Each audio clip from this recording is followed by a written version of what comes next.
días en esta edición especial de Nuevo Diario Juventud, celebrando precisamente esa fecha, 31 de enero, el día que, bueno, pues nuestro país celebra este momento para esbozar, para demostrar que los jóvenes tienen oportunidades, las merecen, y hoy precisamente me hago acompañar de dos estrellas jóvenes del empresariado dominicano, y es que me encuentro junto al querido, ¿verdad?, Jaime Senior, y también pues a Luis Cruz, con quien me hago acompañar el día de hoy. Chicos, bienvenidos. Muy ¿Cómo están? Buenos días, de verdad que para mí en este día de la juventud, de verdad que me siento orgulloso de estar aquí. Gracias, Julio, por esa presentación, y qué mejor estar compartiendo este panel o este escenario con Jaime, que de verdad el presidente de Ángel, una persona que le ha dado mucho seguimiento y admirable, hermano. Muchas gracias, igualmente muy feliz de estar aquí, muy feliz de poder celebrar el Día de la Juventud con ustedes. Realmente un escenario importante para poder compartir tanto con Luis como Julio, para conversar sobre algunos temas del quehacer nacional que son importantes para los jóvenes. Yo creo que precisamente es importante que comencemos hablando de la participación de los jóvenes actualmente en la vida nacional. Escenarios que podemos ver desde la medicina, la política y diferentes profesiones, pues los jóvenes han invadido en el mejor de los sentidos esos espacios. Y precisamente quiero comenzar contigo, Luis. En tu área de trabajo, ¿cómo sientes la presencia de la juventud, su rol? Tú sabes que, hablando fuera del escenario, estábamos hablando que el joven ha tenido mucha presencia, sí, mucho más que antes. Y voy a hablar en el sector salud, que es mi sector. Por ejemplo, un médico que se gradúa, que dura 6 años, 5 años, 6 para graduarse de médico, para después hacer un año de pasantía, para después hacer 4 a 7 años y hasta 10 años en una residencia médica. Y cuando sale a buscar empleo, no conseguía empleo, porque la misma sociedad lo juzga. Dice, no, esta es una persona muy joven, no tiene la capacidad para poder atender a mi familiar, y prefiere ir a buscar una persona que ya tiene muchos años más de experiencia laboral, que es el concepto que se tiene. Entonces ese joven que ya duró 10, 15 años estudiando, no conseguía la oportunidad laboral para poder demostrar su talento. Pero ya el concepto, de verdad, en los últimos tiempos ha cambiado, y hoy en día vemos los jóvenes tomando los centros hospitalarios, dirigiendo clínicas privadas. Por ejemplo, voy a mencionar algunos, la clínica Abreu, que lo maneja Jesús Hernández, también el dueño de la clínica Dominico Cubano, Luis Franco. Son jóvenes que han demostrado que han tenido la capacidad para no solo dirigir y atender pacientes, sino para manejar centros hospitalarios de alto costo, y han logrado salir adelante y equiparlo con la mejor tecnología.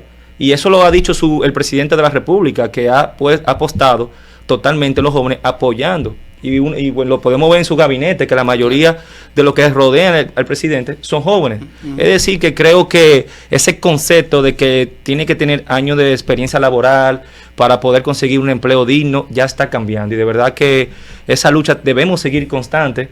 Vemos aquí, por ejemplo, Ángel, que es un grupo de jóvenes empresariales que también luchan constantemente por el bienestar empresarial, y creo que ese concepto de verdad debemos seguir implementándolo, porque el joven tiene la capacidad, y hoy en día no son como antes, que antes la tecnología ha ayudado mucho al joven también a salir adelante. Es así, Jaime, precisamente en esa tesitura, pues también quisiera saber Ángel y su rol protagónico en esta juventud empresarial. Ahora mismo, ¿qué está haciendo Ángel y qué crees tú de fechas como esta? ¿Qué puede hacer Ángel entonces al respecto?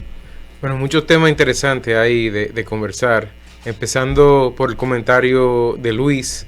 En lo personal, yo soy abogado, y me siento plenamente identificado con eso que comentaba Luis, porque precisamente también en el derecho, como me decía una socia, una amiga, dice, bueno, a ese lo buscaron en ese caso porque tiene cana, y eso pasa mucho. Y yo creo que esa experiencia que hemos vivido de tratar de encontrar nuestro espacio, de abrirlo, nos sirve también desde un punto de vista institucional, desde un punto de vista, por ejemplo, de la Asociación Nacional de Jóvenes Empresarios, donde apoyamos proyectos como la Ley de Primer Empleo, precisamente para ayudar a abrir espacios de primer empleo para los jóvenes. Eso es un paso sumamente importante, porque a partir del primer empleo es que realmente se puede ir subiendo el escalafón de mejorar el empleo. Pero yo creo que hasta antes de decir eso, no tenemos que decir que nos sentimos muy esperanzados. Creo que hay muchas oportunidades para los jóvenes. De hecho, yo creo que ambos de ustedes aludieron a que las oportunidades que tienen los jóvenes hoy día van en aumento y se sienten dentro de la sociedad dominicana, dentro del empresariado dominicano, como los jóvenes van asumiendo mayores responsabilidades y como en nuestra sociedad el tema del relevo generacional en materia empresarial, en materia política, en materia de muchos espacios, ya ha ido tomando fuerza. Y es decir, el relevo no implica que estamos dejando a un lado los conocimientos y los aportes de los mayores, sino que le estamos dando espacios para que los jóvenes puedan asumir un liderazgo día a día, para crecer la empresa, para que tengan caras al futuro, pero a la vez utilizar y emplear lo que es la sabiduría de aquellos que nos han precedido y que continúan en la empresa, en el partido, en el espacio que fuera, para que sea una colaboración para crecer.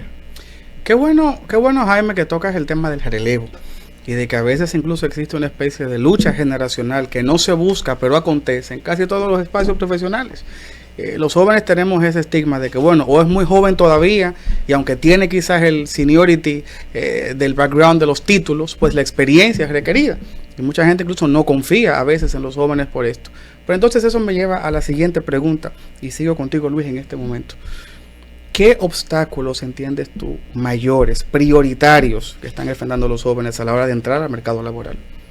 Bueno, creo que uno de los obstáculos es, que creo, como lo dije al principio, es los años de experiencia laboral y también, así como dice Jaime y usted, Julio, el relevo. Sabe que, por ejemplo, nosotros que tengo, por ejemplo, mi padre, que es el doctor Félix Antonio Cruz Miná, una de las cosas que creo que las personas no entienden que llega su momento de poder ayudar, no reemplazarlo, porque uno nunca reemplaza, sino ayudar y a veces sentirse desplazado, lo digo en general, o sea, no estoy hablando solo de mi padre, sentirse desplazado por un joven que viene ahí, de verdad que hace que el proceso sea mucho más tedioso. Y eso es uno de los retos que los jóvenes tienen, porque por ejemplo, vamos a ponerlo fácil, en esta plataforma, Nuevo Diario, cuando tú ves jóvenes que de verdad han sacado un programa digital, un periódico digital, que se ha posicionado entre los número 1, venir otras empresas que han tenido 60, 50 años con personas que ya han dedicado todo su tiempo y venir que ver estos jóvenes, a veces no asimila esa competencia. Entonces eso es un reto que los jóvenes hoy en día tenemos.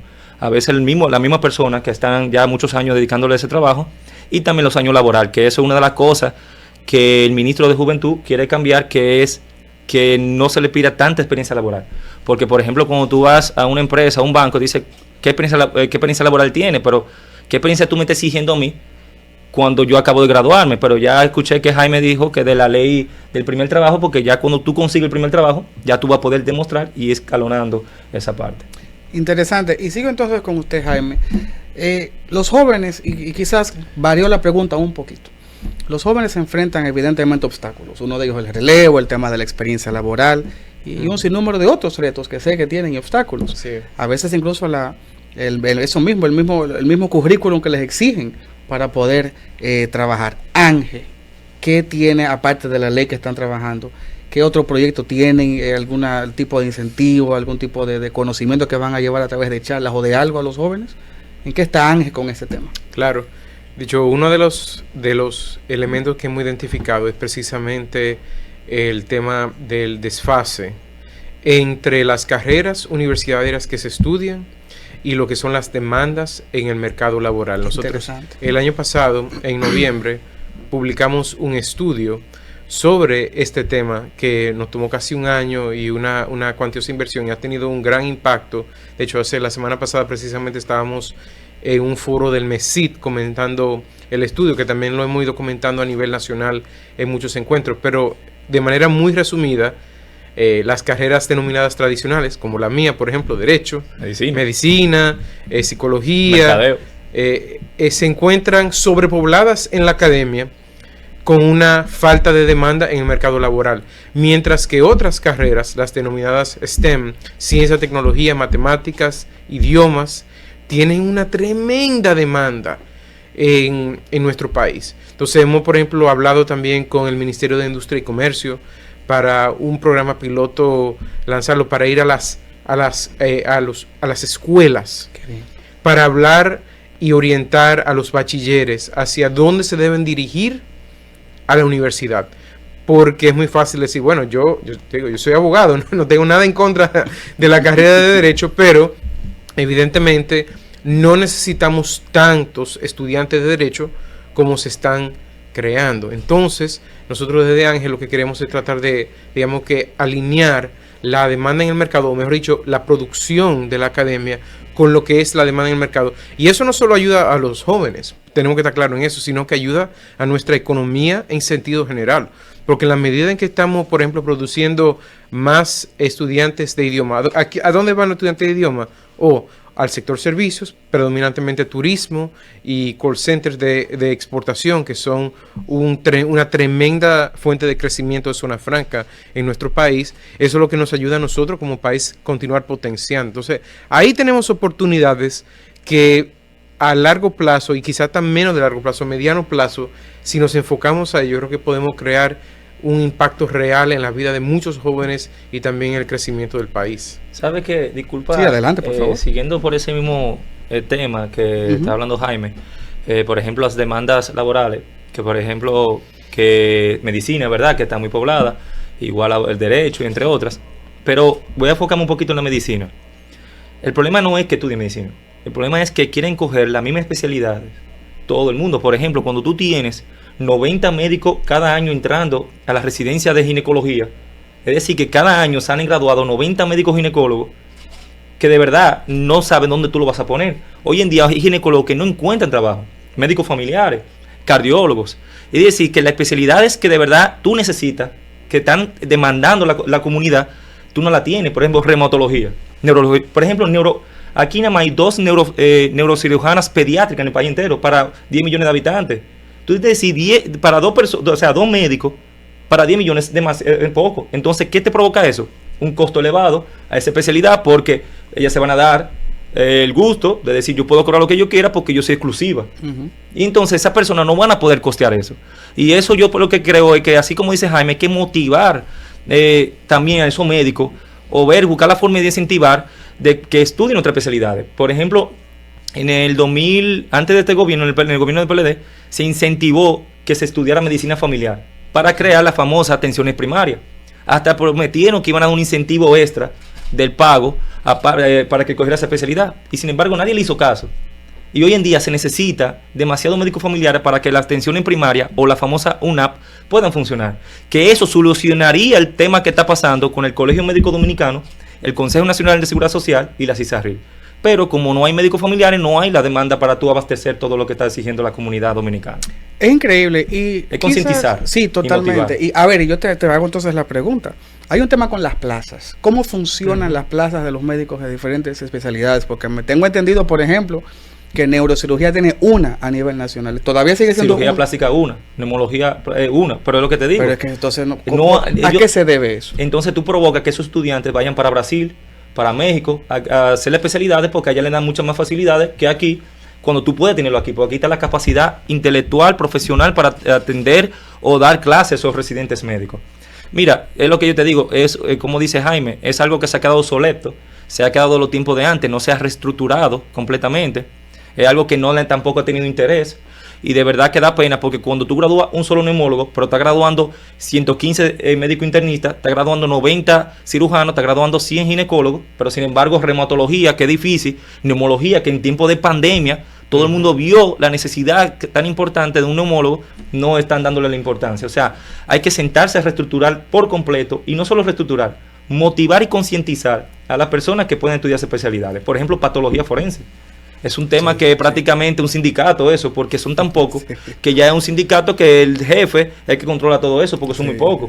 Y ahí también está el tema de la Ley Nacional de Cualificaciones, que es algo que también que desde ANGE hemos venido impulsando, para que se establezca un marco normativo para establecer pruebas continuas de, digamos, que de abogado, de médico, de diferentes especialidades, igualmente establecer marcos de racionalizar, como decía Luis, la cantidad de estudiantes. Eso ocurre en muchos países donde dicen, mira, tenemos plaza para 500 abogados, tenemos plaza para 50 estudiantes de medicina interna, por ejemplo, etcétera, etcétera, etcétera, que van a escoger entonces los mejores. Y no quiere decir que nadie queda descalificado, sino que sencillamente se orientan las capacidades con las demandas. Sí. Y eso es algo que tenemos que pensar hacer aquí en República Dominicana, porque, digamos que regresando a lo que era la pregunta, de esa forma es que vamos a asegurar que los jóvenes tengan oportunidades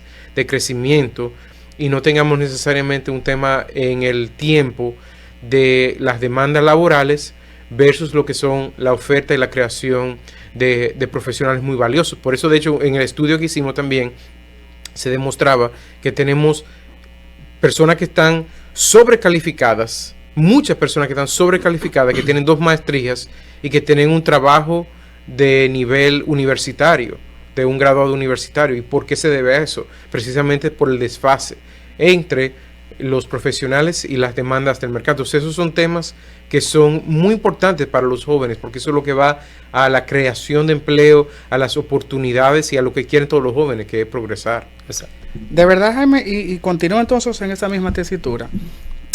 Hay también un tema que quiero saber cómo el proyecto que planteas o que está trabajando Ángel puede solucionarlo.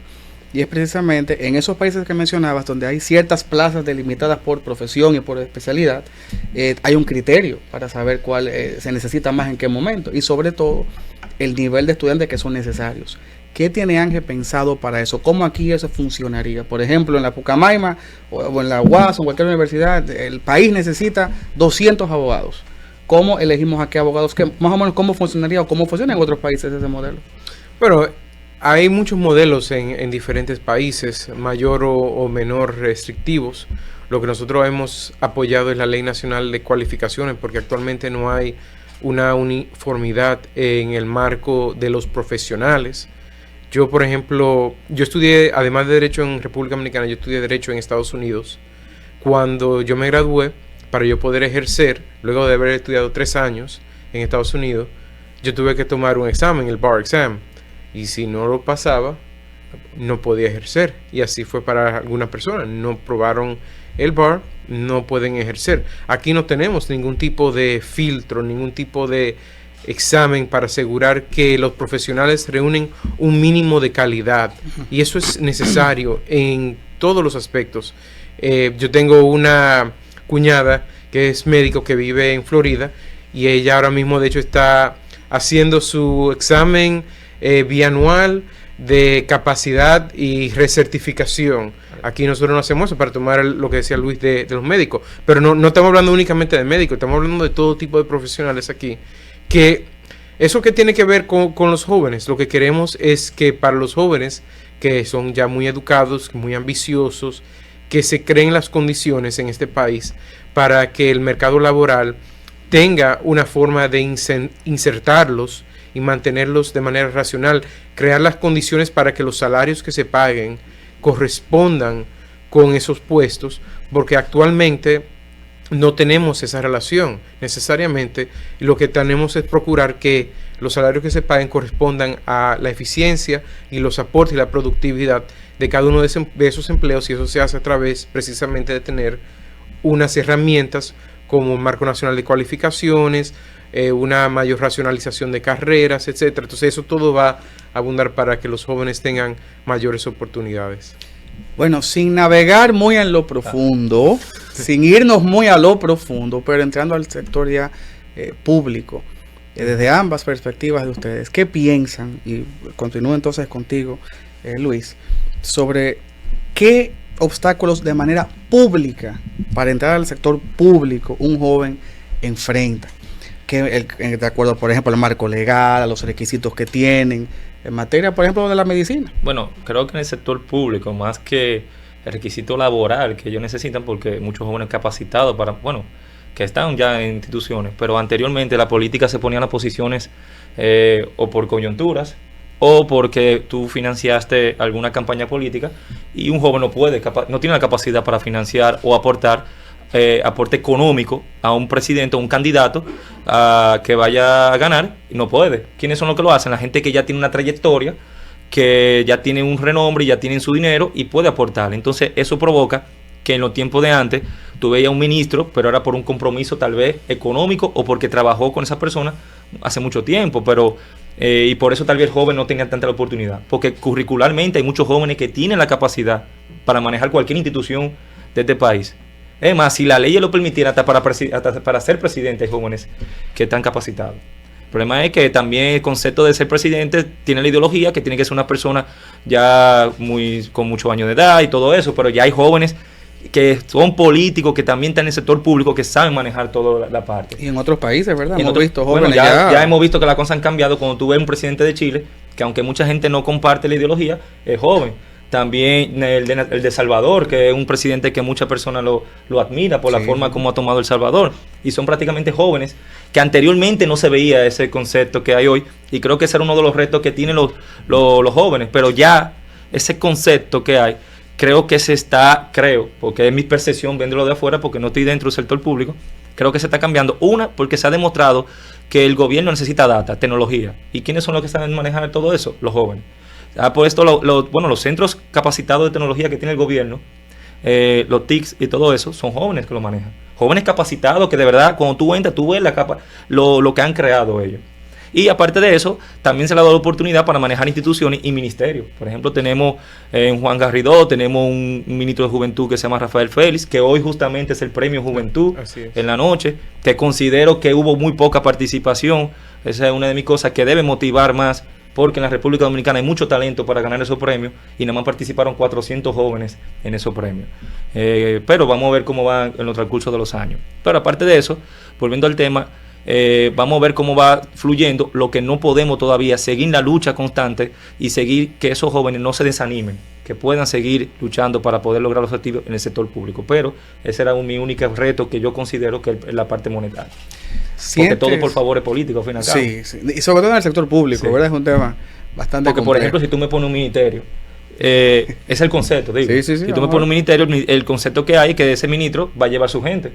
Y si tú tienes una gente que tiene, por ejemplo, vamos a poner un ejemplo, ¿quién? Cárdenas, el ex ministro de Salud Pública anterior, Cárdenas, ya él tiene su grupo, pero ya son grupos que tienen 50, 60 años, no un grupo juvenil. Entonces tú no vas a ver en el Ministerio de Salud Pública un grupo joven. Y es un reto muy fuerte que tienen los jóvenes en el sector público. Sí, definitivamente el sector público está colmado de personas adultas, pero bueno, eso te están ustedes para llevar esa lucha de los jóvenes. Jaime, precisamente, sigo contigo con la misma pregunta. ¿Qué entiendes tú o qué tan difícil es para un joven ingresar al Estado Dominicano a trabajar? Bueno, yo creo, de hecho, yo me siento bastante esperanzado con lo que he visto en los últimos años, porque yo he visto jóvenes que están haciendo carrera dentro del Estado y son muy capacitados. Ya me he tocado en las últimas semanas con varios, no voy a decir nombre evidentemente, pero estaba en una reunión con uno, y precisamente Servio Tulio Castaño, que estaba en la reunión, también le pregunta, fulano, ¿pero cuánto tiempo tú tienes? Él, no, mire, yo estaba con fulano del gobierno anterior y antes del con fulano y ahora estoy aquí. Igualmente yo conozco a personas que están en la superintendencia de bancos, superintendencia de valores, que han pasado por una administración tras la otra. O sea, yo creo que hemos visto en los últimos años, yo creo que ha sido evidente, como lo que antes se denominaba la aplanadora, ha venido cayendo un poco más en desuso y ha habido realmente una preservación de un core profesional que en la mayoría son jóvenes que se están desarrollando dentro de los ministerios y otras dependencias del Estado. Yo creo que eso es algo que nos debe esperanzar, porque si no desarrollamos las capacidades desde el Estado y no le damos las oportunidades a los jóvenes del Estado como una opción de carrera, porque no debe ser la única. También el otro error es cuando la persona cree, no, yo tengo que buscar un puesto para yo estar seguro. Esa no es una actitud tampoco positiva.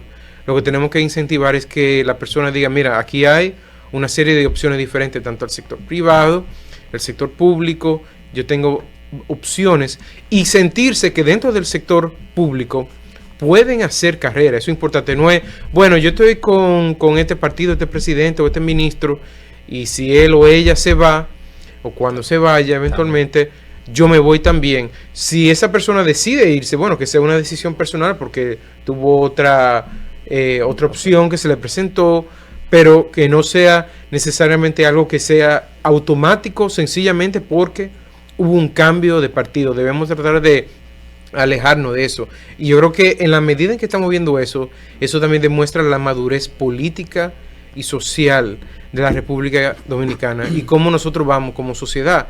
Hemos ido evolucionando en un sentido positivo. O sea, tenemos cambios de partidos y ya no tenemos en el gobierno central y no tenemos lo mismo que veíamos antes. Eso es muy positivo, yo creo que eso hay que aplaudirlo, pero sin lugar a dudas es importante, yo creo que Luis también lo decía correctamente, que cuando personas llegan a diferentes instituciones del Estado, llegan con un arrastre político, llegan con personas que son afines y allegadas a esa persona, no deberían ser excluidas de la administración pública esas personas, pero también es importante que tengamos una diversidad y una cantidad de personas jóvenes con capacidades que puedan aportar a través del sector público también. Chicos, si bien es cierto que estamos hablando de un sector de la población joven que es productivo, que estudió, que trabaja y que busca progresar en base al esfuerzo y el sacrificio, estadísticamente hablando, lamentablemente, la mayoría de jóvenes no están trabajando y ni siquiera hay un gran grupo que no está estudiando.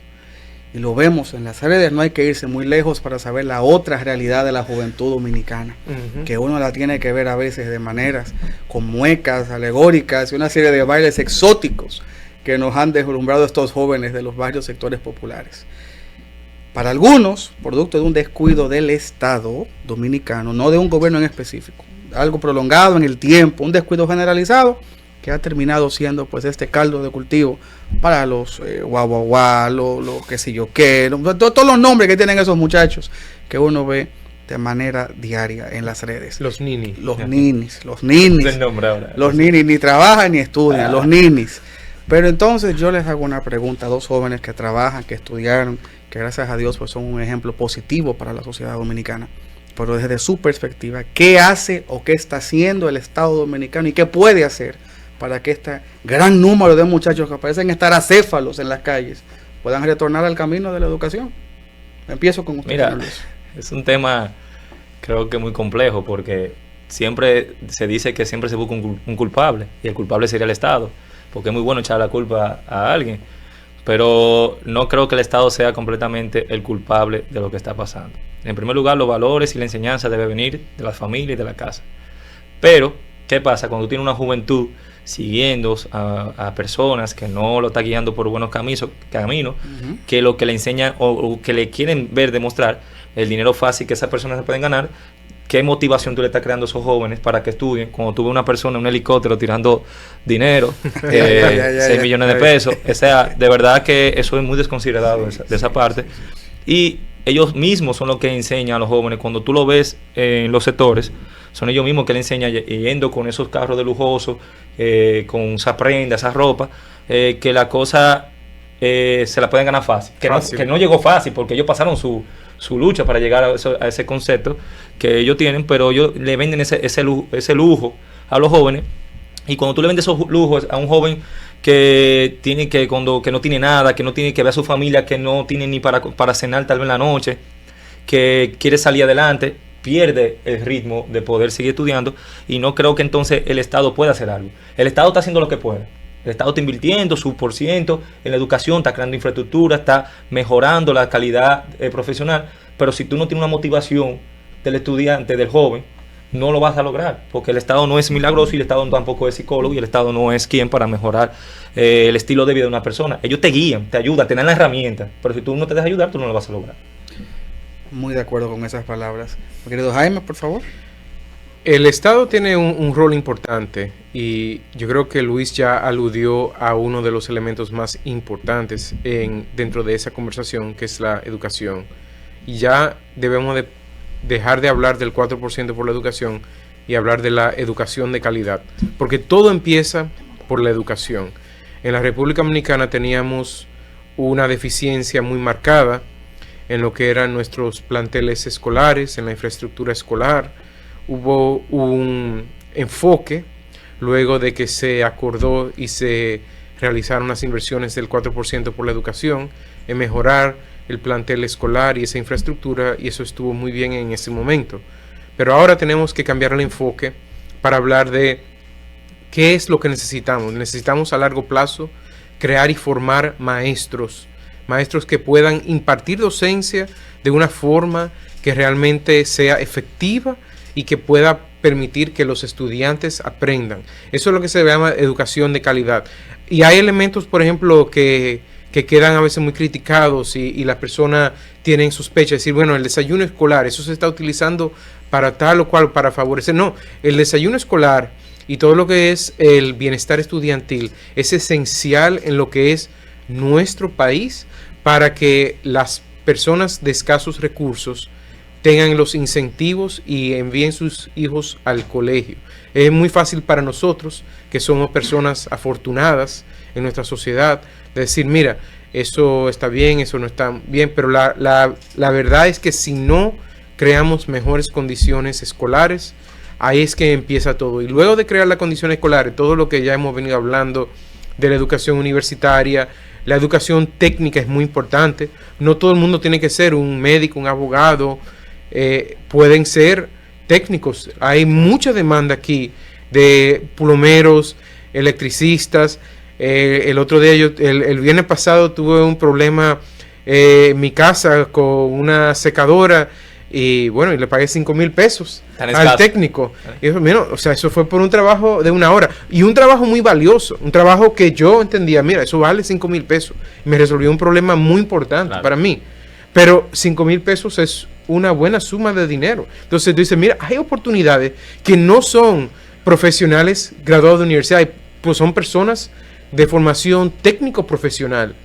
Y debemos de incentivar eso y quitarle el estigma que dice, no, esa persona, todo el mundo tiene que ser egresado de una universidad. No, eso no es así.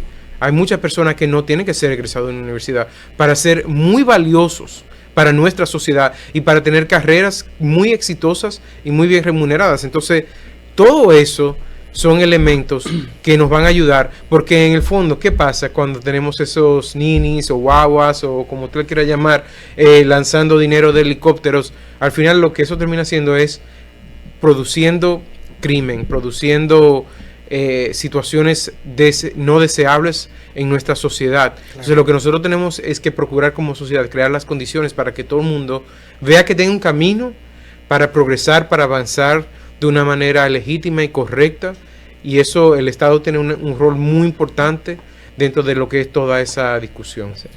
Definitivamente ustedes han enfocado el tema de qué se puede hacer como Estado y también de manera familiar con el tema de la educación. La educación es el camino, es uno de los caminos a salir de este embrollo en el que gran parte de la juventud dominicana se encuentra. Pero también alguien diría, hay otras alternativas o suplementos a la educación, otras áreas que pueden también ayudar, el tema de la cultura, el tema del deporte, ejemplos, que los jóvenes vean otros líderes y que no solamente el que lanza el dinero desde los helicópteros es el único ejemplo a seguir. ¿Por qué se le hace tan difícil? Y esta pregunta es para los dos también. ¿Por qué se le hace tan difícil a un profesional, a un estudiado joven, volverse influencer? Poder conectar con esa juventud. ¿Por qué es que no le gusta a esos muchachos, el joven que habla bonito, que estudió, que se preparó, sino el otro? ¿Por qué es eso? ¿A qué se debe gran parte de eso? Yo creo que se lo voy a dejar a Jaime primero. Vamos a ver, Jaime. Vamos a ver. Tírate la papa caliente. Vamos a ver. ¿Por qué es tan difícil conectar para un profesional a veces en un área con esos muchachos? Es que no lo entiendo. Es que ¿qué es lo que una desconexión en el discurso? ¿Qué? Hay muchas personas que han logrado éxito dentro de lo que es el mundo. O sea, el mundo de entretenimiento. A mí no me gusta necesariamente utilizar la palabra aquí, eso es mucho de farándula, porque eso a veces hasta tiene una connotación hasta despectiva, que no lo debe tener. Pero lo que es el entretenimiento, nosotros lo que buscamos cuando nos entretenemos es precisamente desconectarnos del día a día y desconectarnos de nuestra cotidianidad. Y cuando vemos cosas positivas como el deporte, por ejemplo, precisamente estamos desconectándonos de nuestra cotidianidad. Y hay personas que ofrecen, a través de los denominados influencers, que no son necesariamente deportistas, sino otra persona, una serie de elementos que para esa persona le entretienen. Yo estaba leyendo un artículo, por ejemplo, para que esto no es un fenómeno en República Dominicana, señores. Estaba leyendo un artículo la semana pasada de un influencer en Estados Unidos que se llama Mr. Beast, que el año pasado, señores, ganó $100 millones. Wow. A través de YouTube, haciendo precisamente, miren qué interesante, él se enfoca en videos donde él precisamente está dando dinero, donde él va a una persona en la calle y le tira $10,000. Mira cómo se parece en la cultura. Eso de Estados Unidos, que a veces nosotros decimos, mira, no, Estados Unidos es mucho más desarrollado que nosotros, una economía avanzada, pero miren como al final en YouTube tienen lo mismo y se está ganando $100 millones que montarse en un helicóptero y lanzar papeletas de 500, 1,000 y 2,000 pesos, como si eso fuera algo entretenido. Y eso es algo cultural, eso es algo que tenemos que procurar tratar de... No podemos cerrar las puertas a la libertad de expresión y a lo que es la libertad artística, pero precisamente a través de la educación es que se podemos elevar el nivel de lo que es toda la discusión y todo el elemento cultural en nuestro país, pero no es un fenómeno único a nuestro país. Yo creo que lo vemos en todos los países, y eso también es una discusión de otro día. Yo tengo 3 hijos, de mis hijos, y el YouTube, y qué es lo que están viendo en YouTube, y qué es lo que están viendo en Internet, y todo eso, o sea, y la calidad de lo que están viendo, eso siempre es algo que nos va a preocupar, yo creo que como padres, como ciudadanos preocupados por su país, y tenemos que encontrar una forma de incentivar que la buena cultura también tenga un lugar de primacía dentro de lo que es esta discusión nacional que tenemos. Bueno, ¿algo que agregar al tema? No, así como dice Jaime, Sí. Por ejemplo, es verdad lo que él dice, y se da a notar más los influencers que tal vez no, o los seguidores que no crean un ejemplo tal vez para la juventud o para los jóvenes que están en crecimiento, porque, por ejemplo, una persona que Jaime abre su cuenta, una cuenta de Instagram que él tiene, ningún joven del 42 va a seguir a Jaime porque tal vez no tiene el interés, tal vez en ese momento, o digo de 42 por decir, pero cualquier sector va a seguir a Jaime porque tal vez no lo tiene interés, pero sí va a seguir a cualquier artista o cualquier influencia. Por ejemplo, voy a poner un nombre por decirlo, el show de Carlos Durán, lo van a seguir porque le da un entretenimiento que tal vez para ellos es como algo bien, pero tal vez lo que hace Jaime o lo que hago yo, por ejemplo, de ayudas sociales, no le van a dar seguimiento porque no tienen un interés en esa parte. Y es como dice Jaime, o sea, uno tiene que adaptarse, y hay muchos buenos influencers aquí en la República Dominicana. Claro. Lo hay, pero tampoco le dan seguimiento a esos buenos influencers. Los que le dan seguimiento a esos buenos influencers tal vez somos nosotros que estamos en esa parte, pero todavía los jóvenes que vienen creciendo desde abajo, lo que les dan un seguimiento a los influencers que no le están llevando por un buen camino, y creo que esa parte hay que cambiar. En un momento recordamos todos de la historia no tan lejana, reciente. Yo recuerdo que los políticos, de alguna manera, eran influencers hace un tiempo atrás. Todavía hay. Esos liderazgos políticos eran bien seguidos por la juventud de los países, sobre todo la dominicana. Se han tenido que adaptar. Quizás ha habido cierta desconexión, pero qué bueno que hay jóvenes que están ingresando a la política y que tienen un discurso más actualizado. Yo veo muchachos haciendo hasta bailes en TikTok, candidatos y todo. De verdad, se remangan ya las camisas, se sueltan un poco las Pero ¿sabes por qué? Por lo mismo que te estoy diciendo. Ellos tenían que adaptarse a un público que no le da seguimiento a nosotros. Si, por ejemplo, ese candidato joven se va con ideología como tenemos Jaime o tal vez tenemos nosotros, como su ideología normal, él no le va a llegar a ese público que está abajo, porque ha tenido que adaptarse entonces al influencer que han sido su ídolo de esa persona. Si no se adapta, no va a conseguir el voto que están buscando. Y esa es la realidad que hay hoy en día. Las políticas en tiempos de no sé de qué, adaptarse a los tiempos. En los tiempos urbanos, vamos a llamarle. Sí, han subido muy rápido. Definitivamente. Señores, darle las gracias porque nos vamos a la primera pausa y recordar que estamos a través de Ruta 66, ¿verdad? Y también por Telenor, llevando esta señal del Nuevo Diario. Hoy me van a acompañar estos dos líderes de la juventud celebrando este día. Nos vamos a la pausa y al regreso hablaremos de todo un poco con la juventud, ¿verdad? La juventud en la política, las cuotas y otros temas. Volvemos.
Estamos de vuelta en esta transmisión especial por el Día de la Juventud, 31 de enero, y me hago acompañar, como dije, y como han podido ver en la primera mitad del programa, pues por Luis Cruz y Jaime Senior, dos jóvenes talentosos con los cuales hemos llevado un conversatorio.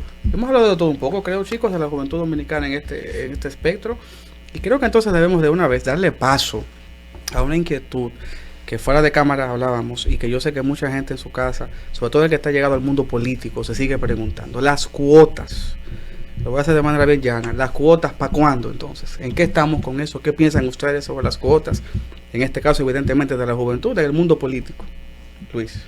Sí, no, como estábamos hablando, Julio, fuera de aire, totalmente desacuerdo con la cuota. Tal vez en su momento tuvo su impacto, como tú bien te dieron una explicación cuando tú averiguaste, pero creo que ya no deberíamos seguir con ese concepto de la cuota. Cuando tenemos, por ejemplo, jóvenes que tal vez porque la cuota de la mujer había que cumplir por un ejemplo, había que cumplir con poner una mujer obligatoriamente, le quitaste la oportunidad a ver si de verdad esa mujer, y lo voy a decir en términos generalizados, no estoy porque sea mujer, sino un ejemplo, tal vez esa mujer podía tener otra persona que tenía la capacidad o que la gente confiaba más para ganarse esa posición y no porque de verdad por la cuota tenía que estar ahí. Yo lo que considero es que el que tiene que estar, que se lo gane y que sea la sociedad que lo juzgue y que sea la sociedad que le dé el voto de confianza, no que una cuota te dé ese voto de confianza. Entonces yo considero que eso hay que eliminarlo y espero que para estas próximas elecciones, que lo dudo porque ya estamos muy cerca, no tengamos ese concepto de la cuota. Bueno, declaraciones importantes. Señor Jaime, adelante, por favor. No, igualmente desde la Asociación Nacional de Jóvenes Empresarios nunca hemos estado a favor de cuotas fijas en materia de participación política, sino de tratar de incentivar que minorías que han sido tradicionalmente representadas en la política, como lo son los jóvenes, las mujeres, gocen de mayores espacios y se creen las condiciones para que estas personas puedan acceder a esas candidaturas y a esos puestos políticos a través del tiempo. Pero entendemos que la cuota no son la solución, las cuotas son una parte de lo que puede traer un problema mayor. Se pueden buscar soluciones alternas. En otros países se ha hablado, por ejemplo, de mayor financiación pública a candidaturas jóvenes o de mujeres. Es una propuesta interesante para incentivar, es decir, crear las condiciones para que esas personas puedan competir y puedan llevar propuestas nuevas ante lo que ha sido el espectro tradicional, pero no imponer una cantidad determinada de cualesquiera de estas personas en el escenario político. Yo creo que también el tope de presupuesto para una campaña puede ayudar a volver el juego un poquito más justo. En la medida que uno tenga, por ejemplo, un diputado puede gastar hasta tanto dinero en una campaña y poner ese monto relativamente asequible para más personas. 20, por ejemplo, ¿verdad?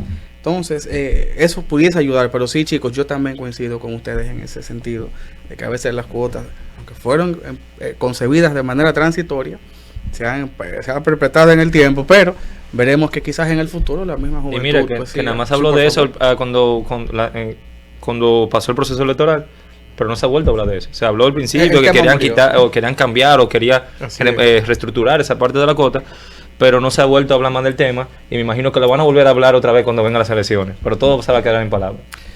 Bueno, también entonces, queridos, yo quisiera saber en los casos personales de ustedes dos, ¿qué ejemplos ustedes siguieron de personas? ¿A quién tienen ustedes en su escala personal de valores y de admiración como paradigma, como líderes que ustedes han seguido en sus carreras profesionales? Empiezo contigo en esta ocasión, Jaime. Bueno, en la carrera profesional definitivamente yo soy abogado y yo vengo de una familia que ha tenido varios abogados. Mi abuelo Jaime Manuel Fernández, entonces mi mamá Mary Fernández y mi segundo padre Francisco Pancho Álvarez, quienes han sido realmente modelos para mí en cuanto a lo que es el derecho. Yo creo que en la República Dominicana también tenemos una serie de personas que han tratado de luchar por el bien del país, que han hasta dado su vida durante determinados momentos y que nosotros no debemos olvidar, también por la democracia y por lo que ha sido el buen gobierno en la República Dominicana. Y eso es lo que me inspira a mí de estar aquí, de aportar, de hablar sobre los temas de importancia nacional y de ser un mejor profesional, precisamente tratando de que podamos también continuar aportando y mejorando el país para nuestras futuras generaciones. Interesante. Luis. Bueno, una persona en la cual me ha ayudado mucho y creo que ha sido mi modelo, aunque sea un cliché, es mi padre, en la cual el doctor Félix Antonio Cruz Minian, como todo el mundo lo conoce, médico, ha sido la persona que me ha guiado y me ha ayudado a guiar esos valores sociales y médicos. Por ejemplo, gracias a él he podido tener ser solidario en esa parte social, pero también ser médico. Pero también yo le agregaría a otra persona, que es el doctor Félix Hernández, que fue el primer director del Ney de Loras, también médico, porque la parte de gerencial médica, la parte clínica, fue el que me ha guiado, me ha motivado.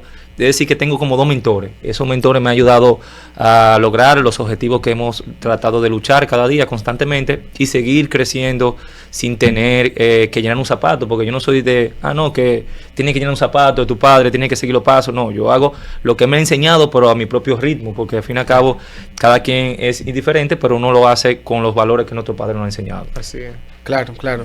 Bueno, chicos, yo creo que ya sé que el tiempo en televisión lamentablemente es corto, pero no quiero dejar pasar esta entrevista con ustedes dos, ese conversatorio, sin preguntarles a ustedes roles, personas y jóvenes destacados que ven ustedes actualmente con buenos ojos en la política dominicana, jóvenes, ejemplos que pueden decir, mira, me gusta lo que está haciendo tal persona o tal joven o tal chica. Vamos a ver si tenemos el mismo listado. Vamos a ver, empiezo con... Bueno, Jaime, por favor. Tiene que ser jóvenes, menos de 35, joven hasta 35. Vamos a chancearlo hasta 45. Okay, vamos hasta 45. Mira, yo creo que hay muchos jóvenes actualmente inmersos en la política, que en las políticas públicas que han sido, y en el sector público, que tienen grandes promesas. Vemos personas con cargos electos por ejemplo, en la Cámara de Diputados, personas que han tenido muy buena participación, José Horacio, Orlando, Omar Leonel, y dentro de el sector público también tenemos personas como en la Consultoría Jurídica del Poder Ejecutivo, Pedro Montilla, el nuevo superintendente del Mercado de Valores, Ernesto Burnigal, son todos jóvenes. Y yo creo que ahí, eso no es una lista que es exhaustiva. Tenemos también a la senadora por el Distrito Nacional, Farideh Raful, Gloria Reyes, que recientemente se convirtió en madre nuevamente. O sea que ahí también vemos la multiplicidad de roles y vemos cómo se va humanizando lo que son esos cargos. Hay muchas personas, y hay muchas personas buenas, muchas personas con aspiraciones de mejorar su país, tanto de cargos electivos como cargos designados en el tren de administración pública. Y lo que nosotros tenemos que hacer desde el sector privado es crear las condiciones y apoyar a esas personas para que se sientan que están en esos cargos, van a aportar al país, van a crecer, y que cuando terminen van a poder ser mejores personas, mejores profesionales que continuarán aportando a la República Dominicana. Antes de pasar contigo, Luis, quería justamente en el sector empresarial entonces, dominicano actual, hay una escena interesante de jóvenes que están emprendiendo y que están además llevando y continuando el legado de muchos familiares, en algunos casos de empresas importantes. Algunos ejemplos que puedas destacar en este Día de la Juventud, de jóvenes empresarios también, que ante tus ojos los ves con buena intención. Claro, mire, por ejemplo, Carlos Iglesias, de Ferretería Bellón, que es un joven que asumió el liderazgo de un importante grupo empresarial y que lo ha estado creciendo, llevándolo al este y a otros puntos en el país nacional, y como un joven puede asumir ese liderazgo y realmente ser una persona y él está, por ejemplo, también en el comité organizador de los Juegos Panamericanos, y también hay otras personas que estamos viendo que van asumiendo mayor importancia dentro de los grupos empresariales, que son importantes para que se produzca lo que empezamos precisamente, eso es como el círculo completo, el relevo generacional, porque el relevo no se produce de la noche a la mañana, sino que tiene que ser ganado, tiene que ser probado con las capacidades, que empieza con la educación, y a través del tiempo yo creo que vamos a ver muchos ejemplos en los próximos años de jóvenes muy capacitados que estarán asumiendo el liderazgo principal de importantes empresas en nuestro país. Qué interesante. Luis, en tu perspectiva, jóvenes en el sector público, en la política que destacan ante tus ojos, y también entonces en tu sector salud, también en ambos, por favor. Sabe que como dice Jaime, en cada área de la política hay muchos jóvenes que de verdad, si comenzamos a mencionar, no vamos a dar basto, porque de los que están en el gobierno y de los que están aspirando también de otros gobiernos, hay muchos jóvenes con mucho talento. Por ejemplo, así como lo dijo Gloria Reyes, que para mí es una mujer muy trabajadora. Tenemos Mar, tenemos Blandito, tenemos Aníbal Díaz, tenemos a muchísimos jóvenes, sí, el mismo José Horacio que ha llevado una lucha constante también, y como él también lo dijo, Farid, o sea que si comenzamos a mencionar, creo que la lista está asimilada, muy igual en esa parte. Si nos vamos con, por ejemplo, estaba hablando con mi equipo, que el mismo ministro de Juventud, Rafael Félix, que vino con un ministerio que ya estaba desacreditado por dos personas que ya habían salido, y se ha mantenido y ha hecho su buena gestión con lo que dentro de lo que cabe, porque no todos lo pueden lograr. El ministro de Trabajo. El ministro de Trabajo también, o sea, es decir, que si comenzamos a mencionar, de verdad que hoy en día nosotros nos sentimos orgullosos de la representación política que tenemos en todos los sectores. Y no solo en el partido, sino también fuera del partido. Tú tienes un José Dantes, que también quiere aspirar, que es muy buen joven. Claro. Así es. Es decir, que tiene muchos jóvenes, sí. Tiene muchos jóvenes muy buenos, que de verdad, que yo le quiero, y como dice también Jaime, que desde el sector privado, lo que nosotros tenemos que hacer es apoyarlo, a que ellos puedan hacer su buena gestión, y que de verdad puedan llegar al que tenga buenas intenciones de poner una República Dominicana mejor. También en el sector salud privado hay jóvenes Mucho. que están siguiendo también el legado. Mira, tú sabes que como tú, por ejemplo. Sí, hay muchos jóvenes que de verdad creo que son de admirar, y no solo en la parte médica, sino en la parte gerencial, que son médicos que se han dedicado a tener clínica. Por ejemplo, como lo dije al principio, Jesús Fernández, que es el de la Clínica Abreu. Tenemos también el de Luis Franco, el de Dominico Cubano. Tengo a Pablo, que es dueño de una clínica que, así como dijo Jaime de la ferretería, este joven está creciendo mucho. Una clínica que se llama Clicit, que está en la República de Colombia, sí, claro, y se está expandiendo mucho también. Y así hay muchísimos jóvenes, como por ejemplo Juan Guerra, dueño del laboratorio Cientec. También tenemos el dueño de Clinime. O sea, es decir, que en el sector salud también se están notando los jóvenes, y están de verdad que están como expandiéndose demasiado rápido, y de verdad están demostrando la capacidad en el sector salud. El sector salud ha subido muchísimo en la parte de equipamiento y mejoría. Esperanzadoras palabras y testimonios veo en ustedes. Perdón, y si no menciono uno, después se pone celoso. Gabriel, el de Tenares, que es dueño de la clínica San Rafael, que creo que es la mejor clínica que hay en Tenares. Qué bueno. De verdad que esto pues llena de esperanza a uno, saber que cada sector empresarial y productivo está teniendo un relevo. Algunos rápidos, otros quizás de manera más paulatina, pero definitivamente el cambio con los jóvenes pues parece que sigue garantizado. Y es algo muy bonito de escuchar y de saber. Yo quisiera por último, de ambos, un mensaje para esa juventud que nos está viendo y que quizás está en momentos de tomar una decisión de hacia qué carrera elegir, o si ya está en una. El caso es que un mensaje de esperanza y de que las cosas, desde dos jóvenes, ¿verdad?, con perspectivas y futuro. Por favor, Jaime. República Dominicana es un país ahora mismo de oportunidades, y es un país en el cual nos debemos sentir orgullosos de ser dominicanos, y tenemos todas las capacidades para ser un país realmente de primer mundo. Yo creo que cualquier joven que está decidiendo qué hacer, tiene que hacer algo que le apasione. No solo elegir algo que diga, bueno, eso me hace sentido hacerlo porque sí, sino buscar una carrera, buscar un emprendimiento, buscar un trabajo que realmente le aporte como ser humano, porque en la medida en que lo haga, va a ser mejor profesional y va a lograr hacer los aportes que quiere, y va a tener una plena satisfacción como ser humano, y eso es a lo que todos aspiramos. Así como dice Jaime, todos debemos estudiar lo que nos gusta, no solamente lo que nos convenga, sino también algo que te sienta bien haciéndolo, porque aunque tú estudies algo que te convenga y tal vez te pueda ir bien, no va a tener esa felicidad interna, porque no es algo que de verdad te gusta. Y también apoyar mi mensaje es que no deje que nadie te diga que no puede. Al fin y al cabo, tú eres el que tiene en tu mano tus objetivos y tu logro, y lo vas a lograr si de verdad estás en tu disposición. De verdad que los jóvenes hoy en día tenemos mucho futuro, sé que vamos a lograr tener muchos cambios, y nosotros vamos a luchar constantemente para que los jóvenes tengan la oportunidad que se merece cada uno de ustedes.